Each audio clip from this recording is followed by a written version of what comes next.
தந்தை மகன் தூய ஆவியின் பெயராலே ஆமேன். யோவான் எழுதிய நற்செய்தியிலிருந்து வாசகம். அதிகாரம் 10, இறை வசனங்கள் 1 முதல் 10 முடிய.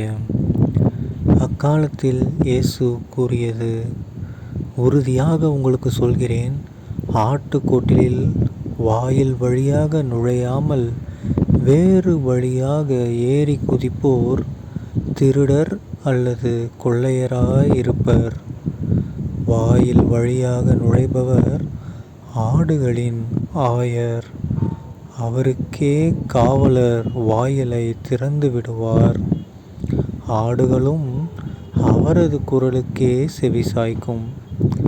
அவர் தம்முடைய சொந்த ஆடுகளை பெயர் சொல்லி கூப்பிட்டு வெளியே கூட்டி செல்வார்.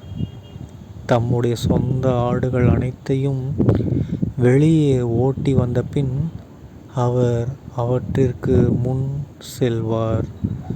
ஆடுகளும் அவரை பின்தொடரும், ஏனெனில் அவரது குரல் அவற்றுக்கு தெரியும். அறியாத ஒருவரை அவை பின்தொடரா. அவரை விட்டு அவை ஓடிப்போகும், ஏனெனில் அவரது குரல் அவற்றுக்கு தெரியாது. இயேசு அவர்களிடம் உவமையாக இவ்வாறு சொன்னார்.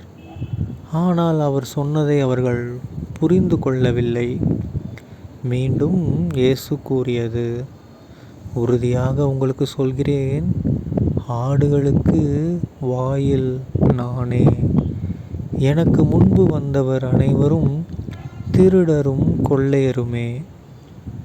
அவர்களுக்கு ஆடுகள் செவி சாய்க்கவில்லை. நானே வாயில். என் வழியாக நுழைவோருக்கு ஆபத்து இல்லை. அவர்கள் உள்ளே போவர், வெளியே வருவர், மேய்ச்சல் நிலத்தை கண்டு கொள்வர். திருடுவதற்கும் கொல்வதற்கும் அழிப்பதற்கும் அன்றி திருடர் வேறெதற்கும் வருவதில்லை. ஆனால் நான் ஆடுகள் வாழ்வை பெறும் பொருட்டு, அதுவும் நிறைவாக பெறும் பொருட்டு வந்துள்ளேன். ஆண்டவரின் அருள்வாக்கு.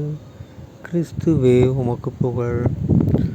அன்பார்ந்த சகோதர சகோதரிகளே, இன்று பாஸ்கா காலம் 4ஆம் வாரம், ஏப்ரல் மாதம் 22ஆம் தேதி 2024ஆம் வருடம், திங்கட்கிழமை. இன்றைய நற்செய்தியில் பாருங்கள், நம்ம இயேசு கிறிஸ்து ஆண்டவர் நானே நல்ல ஆயன் அப்படிங்கிற விஷயத்தை நம்ம எல்லாருக்கும் எடுத்துரைக்கிறாரு. ஓகேங்களா?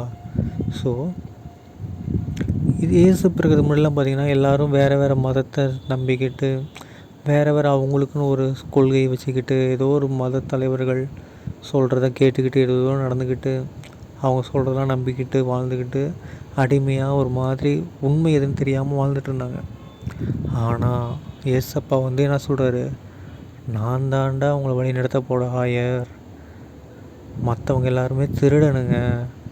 அவனை உன்னை தப்பான வழியில் கொண்டு போயிருந்துருக்காங்க. ஸோ நான் தான் நல்ல ஆயன், நீங்கள் எல்லோரும் என் பக்கம் வாங்க அப்படின்னு சொல்லி நம்ம எல்லாரையும் கூப்பிடுறாரு.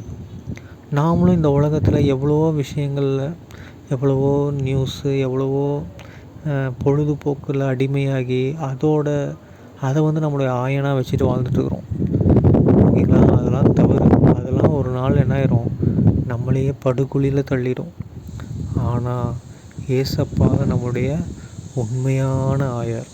அவர் நம்மளை என்ன பண்ணுவார், அழகாக மோட்சத்துக்கு செல்லக்கூடிய வழியை நமக்காக உருவாக்குவார்.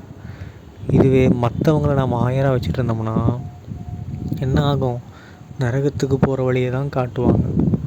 பட் நாம் என்ன பண்ணோம், மோட்சத்துக்கு போகிற வழி. யாரோட வழி அது? நம்முடைய ஏசப்பா தான் அதோட வழி. ஸோ அந்த ஆயரை நாம் ஃபாலோ பண்ணோம்னா கண்டிப்பாக என்ன நடக்கும், எல்லாமே நல்லா தான் நடக்கும். கடவுளுக்கு பிடித்த மகளாக நாம் வாழ்ந்து இறைவனடி சேர முடியும். சரிங்களா? So be careful about fake ஆயர்ஸ். ஓகேங்களா? தந்தை மகன் தூய ஆவியின் பெயராலே ஆமேன். இயேசுவுக்கே புகழ், இயேசுவுக்கே நன்றி, மரியே வாழ்க. இயேசுவின் ரத்தம் ஜெயம். அல்லேலூயா. Praise the Lord.